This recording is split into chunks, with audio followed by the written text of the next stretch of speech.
Déjà, les féministes, selon ce que j'entends, c'est que c'est des femmes qui luttent pour avoir les mêmes droits que les hommes. Bon, je me demande de quel droit il s'agit parce que, en ma connaissance, je sais que les femmes même ont plus de droits que les hommes.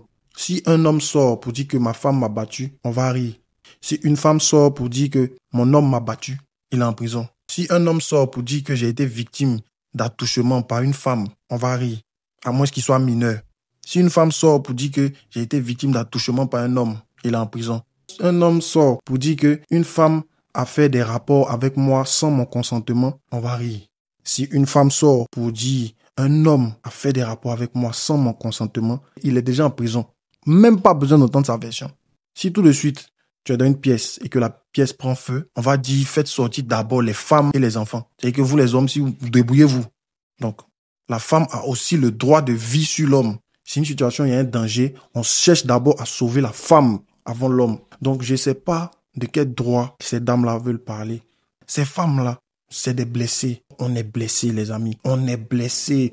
Hommes, femmes, enfants, parents, grands, frères, tout le monde est blessé. Notre génération, franchement, que Jésus nous guérisse. Et donc, c'est les blessures-là qui font que elles vont prendre certaines positions sur les réseaux sociaux pour dire, par exemple, que faut être comme ça, faut être comme ça.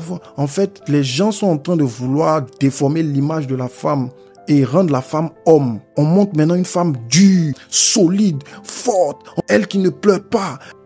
Comment ça, elle qui ne pleure pas? C'est quelle femme qui pleure pas? La femme, c'est un bébé. La femme est fragile. La femme fait des chichis, elle fait des caprices comme les bébés là. La femme qui pleure pas, c'est pas une femme, c'est plus une femme. Elle fait des caprices, tu la dolores, tu la chouchoutes. C'est ça qui fait une femme. Je veux ça, bébé, je veux... Comme un gros bébé. La femme, c'est un gros bébé. Mais aujourd'hui, on veut nous présenter une femme comme quelqu'un qui rit pas, qui n'est pas causante. Elle focus.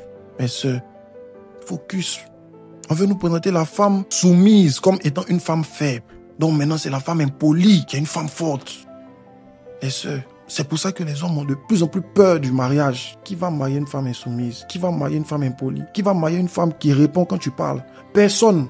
Ne vous mentez pas à vous-même. Et ce genre de femmes, quand elles ont des gars, généralement, quand elles ont des maris ou bien son truc, c'est qu'elles vous disent pas ce qu'elles font dans leur foyer. Ça ne marche pas. Ton chef de famille. Tu cries sur ton chef de famille comment? Tu réponds. Ah bon? C'est ça qui marche. Mais vous constatez pas que ces femmes-là, généralement, elles sont seules. Elles sont seules. Elle veut se présenter comme la femme qui se suffit. Non, j'ai mes business, j'ai mes trucs, je me suffis. C'est faux. L'humain n'est pas fait pour vivre seul. Sinon, Dieu allait créer Adam sans Ève, Ève sans Adam. L'humain n'est pas heureux seul. Aucune femme n'est heureuse d'être seule. C'est pas vrai, c'est pour soigner leurs blessures qu'elles disent ça. Le travail ne remplace pas l'homme. Tu vas tout avoir dans la vie. Si tu n'as pas un homme à tes côtés, tu construis une famille comment? Combien de temps tu ne veux pas avoir d'enfants, tu ne veux pas fonder une famille? Nous-mêmes, les hommes, on travaille, c'est pour à la fin pouvoir avoir notre famille. S'occuper de notre femme, s'occuper de nos enfants dignement. C'est pour ça qu'on travaille. C'est pour ça que les hommes se battent. Tu as l'argent, il n'y a pas de femme à côté. Tu profites de quoi? Tu profites de rien. Donc les femmes qui vont vous faire croire que vous pouvez être heureuses toutes seules, vous n'avez pas besoin d'un homme, c'est faux. C'est faux. Il y aura toujours quelque chose qui manque si tu n'as pas un homme avec toi. La Bible dit, femme, tes désirs se porteront vers ton mari. C'est-à-dire, à un moment donné, là, c'est le garçon qui est dans ta tête. Tu veux te marier, tu veux fonder une famille. C'est ça qui est dans ton cœur. Tu travailles jusqu'à... Travailles même, tu es fatigué. Quand tu as fini de travailler, là, tu rentres à la maison. Tu cherches le repos, tu cherches le réconfort. C'est pas les billets de 10 000 là qui vont te faire des bisous dans le cou. C'est pas les billets de 10 000 là qui vont te prendre dans leurs bras pour dire bienvenue bébé, ça va ta journée, comment ça a été. C'est pas les billets de 10 000 là qui vont s'asseoir pour t'écouter toute ta journée, faire béret, toi, eux, machin.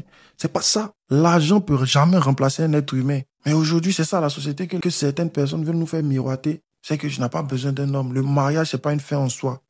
Le célibat non plus n'est pas une fin en soi.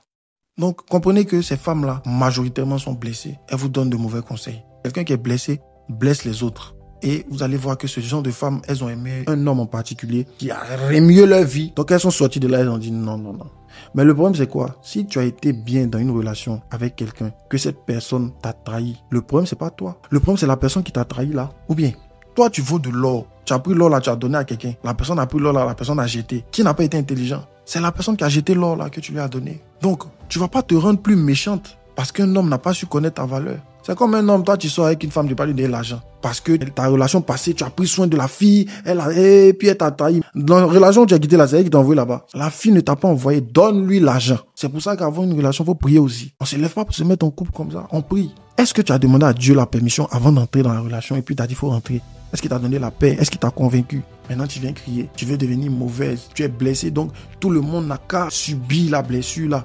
tu es blessé, il faut te soigner. On compatit vraiment, tu as souffert, vraiment Yako. Mais tout le monde a eu Goumé. Goumé, c'est comme varicelle. Tu dois avoir ça au moins une fois dans ta vie. Tout le monde va passer par là. Mais c'est pas pour autant que d'autres ne se sont pas remariés. C'est pas pour autant que d'autres ne sont pas mariés. C'est pas pour autant que d'autres n'ont pas rencontré l'âme sœur. Vous voyez, apprends à guérir, apprends à pardonner, à passer sur les offenses.